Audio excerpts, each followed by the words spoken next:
pues este cinturón de Filipinas, Taiwán, Corea del Sur, Japón y como retaguardia estratégica, Australia. Ese parece ser la única posibilidad de utilizar la contención. Y Pero no te claro, olvides del Quad, el diálogo cuadrilateral de seguridad que pero que, tienen a India.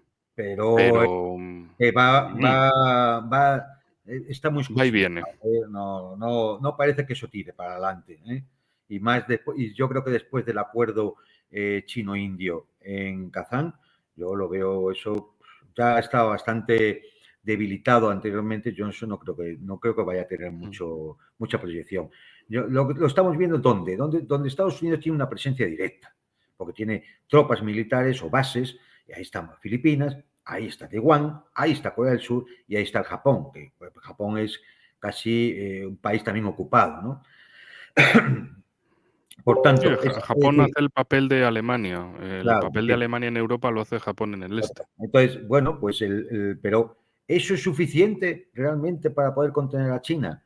O ahí, viendo que esa doctrina de la contención puede fracasar, no le queda otra a Donald Trump que decir, llegar a acuerdos económicos con China y rebajar de alguna forma esa situación de fractura geopolítica que lo único que puede llevar es un enfrentamiento bélico donde ahora mismo ni siquiera tienen garantizado el poder dominar el teatro de operaciones, porque al final, como digo, es que son 4 países.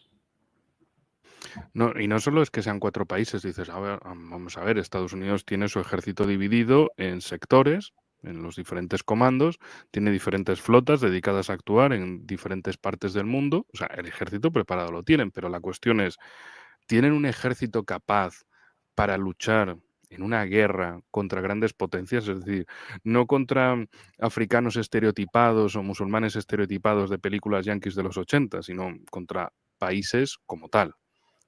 Y que además no solo sea contra países simétricos, sino que sea contra todos esos a la vez, como dices tú.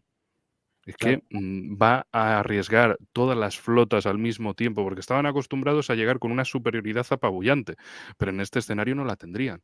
Tendrían que estar repartiendo a todas sus fuerzas militares para todos los teatros de operaciones. Y luego otra vez, ¿cuáles serían las condiciones de victoria? ¿Invadir China? ¿Invadir Rusia? ¿Invadir Irán? ¿Meter tropas en la India para ver si le llegan a China por detrás, por el Tíbet? Por eso digo que, Es, mira, aquí quizá habría que esperar a ver a quién y nombran perdón, como secretario de una Estado de cosa más, Comercio para ver qué sí, política van a seguir. y una cosa más. La cuestión es, ¿cuántos estadounidenses se apuntarían a luchar en una guerra de estas? Que esto, a ti te encantan esto de los números, no es numerología, pero tú ya lo sabes, cuando en Europa dicen, podemos movilizar a 3 millones de soldados, ¿y de dónde los vas a sacar? Ya. Primero, ¿de dónde los vas a sacar? Y aunque los saques, aunque reclutes gente a la fuerza y se deje, ¿con qué les vas a dar todo ese suministro? Toda la logística que eso requiere. Es decir, ¿cómo los vas a tener preparados, entrenados y plenamente disponibles para el combate? Y No, las rotaciones. pero yo creo que la intención de esta gente, me estoy refiriendo a los neocons, sobre todo durante la época Biden, ¿eh? A ver, la iconita es lo que va a hacer Trump, pero durante la época yo creo que la intención siempre fue tener a elementos proxy, que hagan la guerra, es decir, por los americanos, es decir, por los yanquis, es decir, que ellos sean los que mueran en una guerra de intereses norteamericanos. Más Ucranias. Claro, exactamente, más Ucrania. Es decir, que sean filipinos, sean taiwaneses o sean coreanos del sur, ¿no? Es decir, da igual. Es decir, Mm. pero yo creo que la única posibilidad que tienen, porque evidentemente, teniendo en cuenta los frentes abiertos, no hay posibilidad de sostener un frente contra una potencia nuclear con 1.500 millones de habitantes. Mm. Es que es imposible. Sí.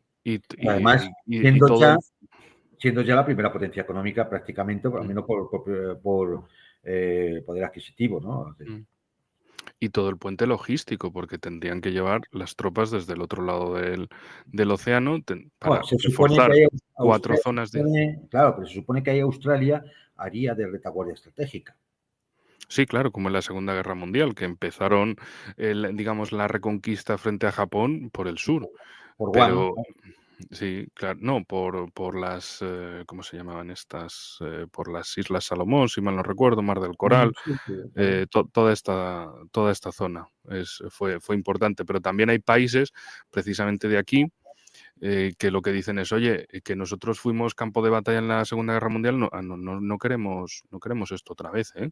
Que ya sabemos lo que pasó, no queremos ahora ser entre China y Estados Unidos, que esto quedó muy tocado en la guerra, archipiélagos de estos Palaos, por ejemplo, donde Estados Unidos tiene Estados Unidos y China andan a su competencia geoeconómica, que también es geopolítica. En plan de, el presidente es más pro Estados Unidos, el Senado es más pro China, y cada uno anda a ver qué es lo que hace. Aquí Estados Unidos quería desplegar ya un radar de largo alcance, un Over the Horizon, y también misiles Patriot y demás. O sea, ¿por qué? Porque esto sería una segunda línea, una retaguardia frente a la primera línea, a Filipinas. Entonces, claro, estos países también dicen, es que los chinos no nos quieren meter aquí armamento ni nada, es comerciar, es desarrollarnos. Es que la oferta china no es llevarnos al matadero. Entonces, aquí esto es una cuestión de realismo, de quién te da de comer, básicamente. Ujú. Las relaciones con China son crecer y crecer.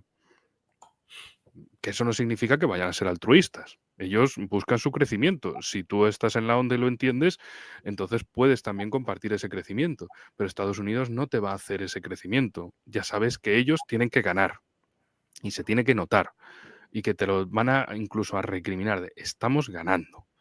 ¿Que luego los otros países no ganan? Bueno, mala suerte. Entonces, es esa cuestión del soporte, no solo de si tienen capacidad para fabricar armamentos, si tienen capacidad para reclutar ese personal y si tienen capacidad para después llevarlo al conflicto. Y también como habíais hablado, bueno, como aquí en el canal de Ariel, y como hemos hablado tantas veces desde febrero del 22, que una cosa es el escenario militar, pero es uno de los escenarios. Hay Efectivamente. otra serie de escenarios, geoeconómicos principalmente. Es decir, si hay dos hegemonías globales, China y Estados Unidos, y hay una situación de conflicto entre ellos, es decir, punto de inflexión, y como tanto te encanta decir de Clausewitz, cuando la situación se polariza en cierto punto, o estás con unos o estás con otros, no hay otra opción. Entonces, si llega ese punto concreto de estás con China o estás con Estados Unidos, ¿qué país va a salir elegido por la mayoría de países del mundo? ¿El país con el que son el principal socio comercial o Estados Unidos? Es que es el principal tocahuevos del mundo. Mm. Es que Hombre, a ver, también es pensar es, ahí. es evidente que con China se puede producir aquello de la trampa de Tucídides, ¿no? Es decir, el famoso asunto de la guerra del Peloponeso, ¿no? Cuando una potencia emergente empieza a desafiar la hegemonía de la potencia dominante, bueno, pues lo más probable es que se acabe en un conflicto bélico, ¿no? Comentábamos en su día como el politólogo norteamericano Ashley, que había hecho un estudio sobre 16 casos desde 1500, en el cual una potencia emergente desafió a la potencia dominante. De los 16, 13 acabaron en guerra y los otros 3 fueron falsos, porque uno fue entre Estados Unidos e Inglaterra, que eso no podía ser nunca una guerra. El otro fue durante la Guerra Fría, que lógicamente con la destrucción mutua asegurada no se podía dar una guerra nuclear, y luego un conflicto dentro de la Unión Europea, que eso era un chiste. Es decir, con lo cual prácticamente todos los casos reales acabaron en guerra, ¿no? Entonces, este es el peligro de la situación en el Asia-Pacífico, ¿no? Que se pueda caer en la trampa de Tucídides y que, como bien citas de Clausewitz, se ponga en marcha la ley de ascensión a los extremos, en el cual llega un momento en que la única salida que se ve a la situación sea el conflicto bélico. Lo que pasa es que yo creo que a medida que el tiempo avanza, la posibilidad que tiene el hegemón, es decir, Estados Unidos en este caso, de poder confrontar a China y tener la seguridad de vencer, esa probabilidad va disminuyendo. Es que la seguridad de vencer no la tienen. Si Vale. no, ya lo hubieran hecho, Hombre, claro. Ellos enseguida se han metido donde decían, esto lo ganamos fijo. Y bueno, ya bastante mal les salió las aventuras de Afganistán e Irak. Entonces, no solo, y volvemos a lo mismo, no solo fue la cuestión del despliegue militar, de al final qué condiciones de victoria en Afganistán, cuál era la victoria. Poner un gobierno títere, pues ese gobierno desapareció porque no tenía legitimidad, no tenía arraigo territorial y acabó. También me resulta gracioso cómo es la historia, ¿no? Y cómo son los segundos capítulos. Cuando se reía, no, es que ves, la Unión Soviética, jaja, se perdió ahí en Afganistán. Bueno, sí, perdió, se retiraron después de 10 años de guerra, también por el lado de Estados Unidos de la Operación Ciclón, de llevar ahí a todos los yihadistas para provocar precisamente la intervención soviética y que fuera un avispero sin condiciones de victoria para la Unión Soviética y que tuvieran que retirarse. Pero es que aún así el gobierno que dejaron duró 3 años. El gobierno estadounidense no duró ni 3 días. O sea, se fue a Estados Unidos y se estaban yendo los del gobierno estadounidense. Entonces, ¿qué capacidad tienen también de aportar algo a otros países? En el caso de Irak, en el caso de Irak, dejémoslo ahí, por no irnos a Libia o Siria, destrozan los países con esas intervenciones, los ocupan militarmente y además también andan buscando a ver cómo dividen a la población, cómo crean nuevas fronteras, cómo crean divisiones y enfrentamientos que dices, bueno, para a lo mejor un estadounidense de la Universidad de Chicago, pues es jugar a ser Dios en geopolítica y de aquí cambio las cosas que sea, pero a esa gente, pues como que no le gusta nada. A sus países vecinos y correligionarios tampoco les gusta nada. A otros países que vean aquello tampoco les gusta nada. Y la imagen que proyecta Estados Unidos a todo ese resto del mundo es que simplemente van de matones, van del sheriff que llega, pega tiros, quiere cambiar, digamos, las cercas, las vallas, aquí ahora esto es de estos, aquello es de los otros y yo me meto aquí. Y empiezo a sacarle recursos naturales a estos países. Es decir, ¿qué clase de cosa te ofrece Estados Unidos? Injerencia, ocupación, intervención, desprecio por la cultura local, que eso también es algo que es muy hiriente, que es algo que China se preocupa de no hacer, pero a Estados Unidos le da igual porque ellos son los superiores, ellos son la civilización, el resto es barbarie. Entonces, con esa idea en mente, para ellos, todos somos bárbaros, menos ellos. La Y jungla. pero la cosa es que, bueno, dices, vale, vale, está bien, es su idea, ¿no? Hay una parte del mundo que ellos consideran que es civilización y barbarie, pero es que ya no es ni eso, es que todos somos bárbaros. O sea, solo su grupito de la élite son civilizados. Ya no tienen marcas geográficas, solo es su grupito el civilizado. El resto somos bárbaros. Entonces, ¿por qué ha ganado Trump? Precisamente porque se han dedicado a utilizar ese veneno contra su propia población. Y les ha salido mal. Literalmente les ha salido rana, como el meme. Porque se han dado cuenta de, oye, es que resulta que Vámonos. esto de insultar al pobre o al que menos cobra, al que menos ha tenido formación, esto de decirle, no, tú eres un pobre tonto, que tú no sabes nada, tú cállate y vota a la que se te diga, porque los buenos son los que saben y tú vota a lo que se te digan los buenos, que son los que saben. Pues te lo decimos 2 veces para que te quede claro, porque sabemos que eres tonto. Que Y son los claro, que pisan moqueta en Wall Street y sí, alfombras rojas en Los Ángeles. sí, y ¿Vale? resulta que el tonto no es tan tonto y que el tonto sabe pensar por sí mismo. Y que Vamos a además otra zona, esos tontos tienen un líder. Sí, dime. vamos a otra zona. A Sudamérica, a Venga. Latinoamérica.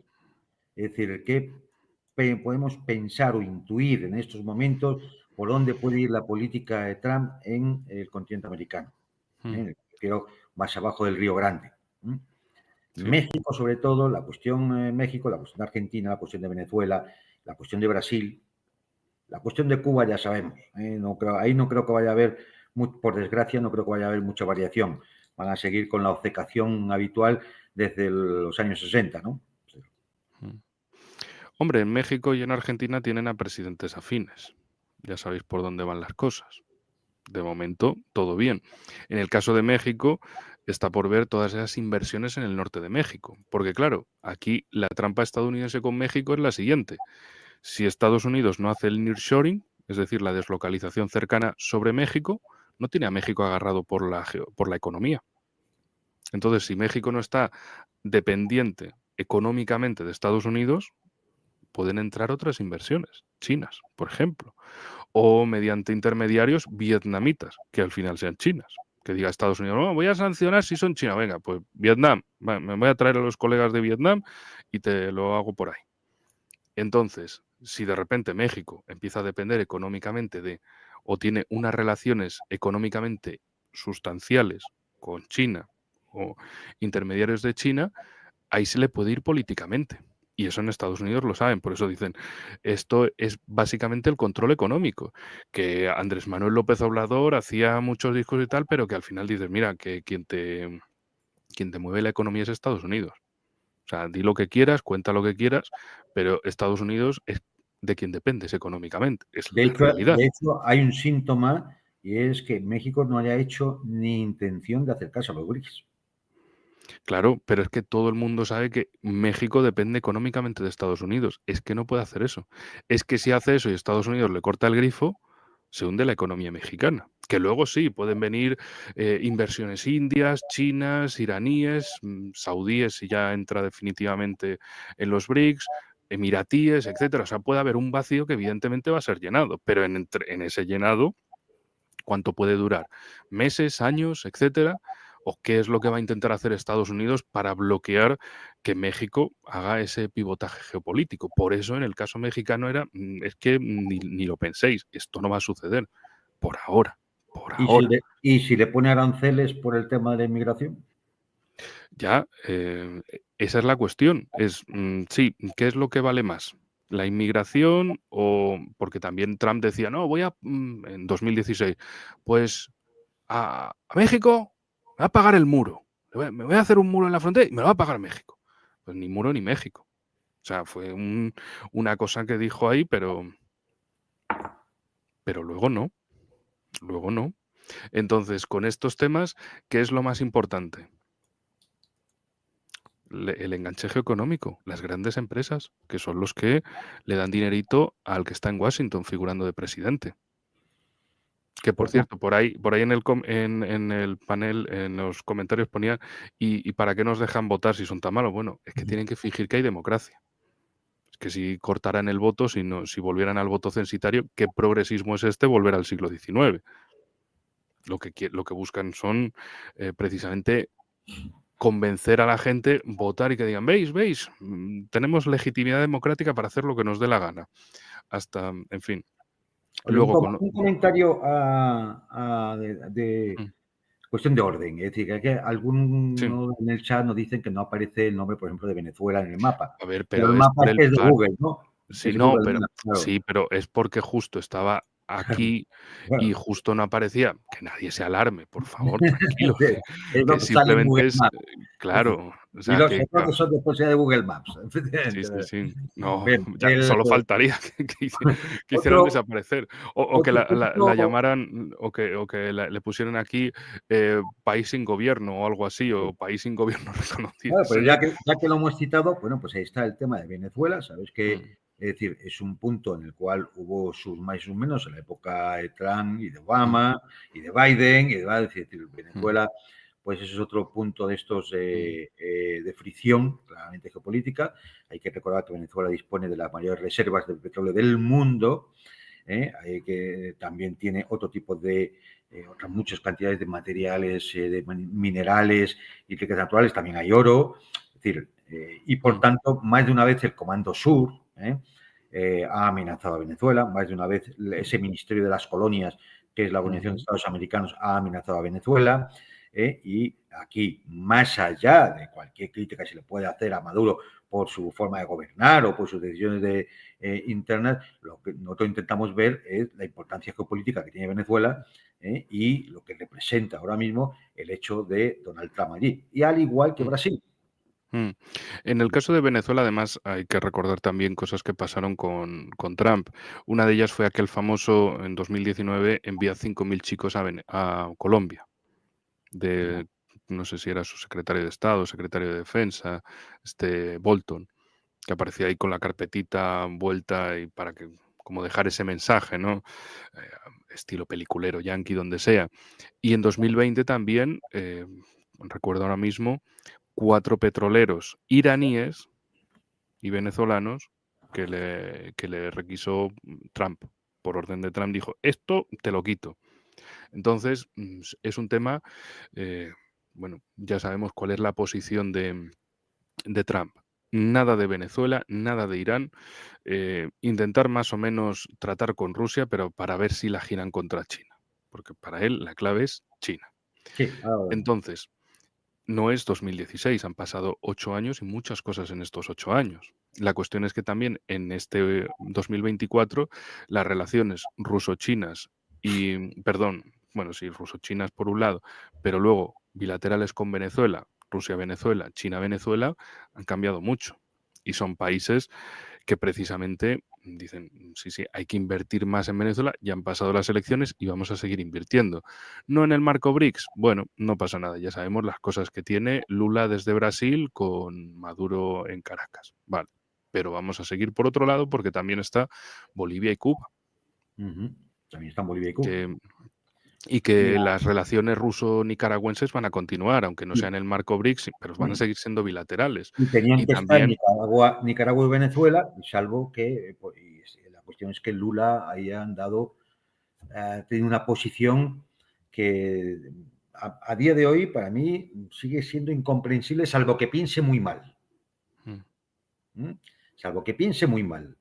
Entonces, bueno, pues, pero claro, Brasil ahí es un punto fuerte, no solamente por la potencia propia que tiene Brasil como Estado, sino porque además es uno de los fundadores BRICS.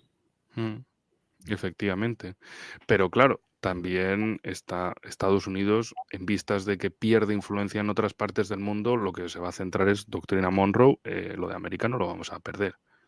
Esto no se puede perder para Estados Unidos. Entonces, y cuando ganó Lula, no ganó en un sentido izquierdista de los trabajadores, sino izquierda globalista, pura y dura. Vamos, desde el primer momento, desde su toma de posesión y todo, dices, si es que esto es, vamos, Partido Demócrata. el comunismo californiano, muy entre Claro, comillas, claro, es la ese izquierda. progresismo californiano al más puro nivel. Es decir, estos no tienen, o sea, que con todo, Bolsonaro por lo menos decías, este tío por lo menos no quiere poner en riesgo la unidad de Brasil. Pero Lula, porque a pesar de todo, Bolsonaro cuando empezó la operación militar especial de Rusia en Ucrania no rompió ni relaciones con Rusia ni nada, sino que siguió comerciando incluso más con Rusia en el marco BRICS. Porque dijo, aquí me voy a aprovechar yo, esto me va a servir para reforzar posición. Eso sí, también para que vean qué bien paga el imperio estadounidense después de sus servicios lamiendo culos durante su legislatura. Bueno, perdió esas elecciones, se va con toda su familia a Orlando y demás, y todavía el gobierno estadounidense amenazaba con devolverlo a Brasil para ver si lo juzgaban y lo encarcelaban por lo del asalto aquel en Brasilia en enero del 2023. Entonces dices, es que ¿cómo te paga Estados Unidos? Después de haberles estado haciendo el fiel servicio, te refugias en su país y todavía dicen, bueno, pues a ver si te retornamos y te encarcelan en el tuyo. Bueno, Sí, eso aviso para Zelensky también. es una lección que parece que cuesta trabajo aprender, ¿no? Es decir, y bueno, pues el otro punto significativo, sobre todo porque ya ha ido rápidamente, va a ir rápidamente a Washington a verse con Trump, es